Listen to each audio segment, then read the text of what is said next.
So in the Fortune 500, there are four CEOs who are African American. You're one of four. Um, are you surprised that in this day and age there's so few? And why do you think there are so few who are becoming CEOs or are CEOs of the Fortune 500 companies? I would say that if you had gone back 25 years, the most pessimistic observer would have thought we would have had more than 4 out of 500. So I can't say that that's something that doesn't surprise me on one level. On the other level, I think we have to be honest in this country.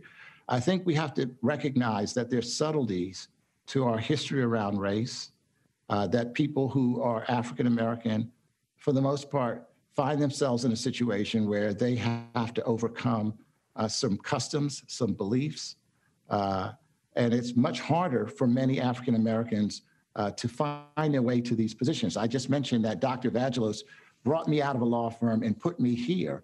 I think one of his reasons, frankly, because he said this publicly and in a book, is he wanted to have a diverse management team.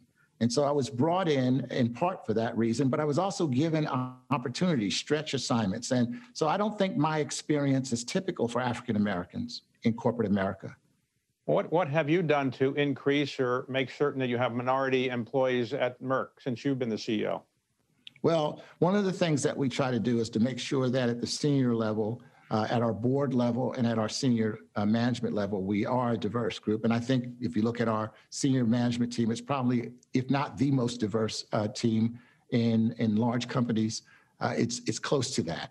On the other hand, I think you've got to look at all levels of the company. And what we're trying to do inside Merck is to ensure that we create an environment where all employees, irrespective of gender, race, sexual orientation, can reach their full potential.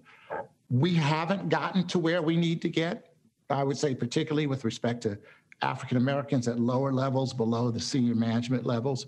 We have a challenge, and I think we're going to have to step up to that challenge. And the way that you do that is, frankly, you begin to establish targets, and you manage to those targets in the best way you can, consistent with how you have to run your company.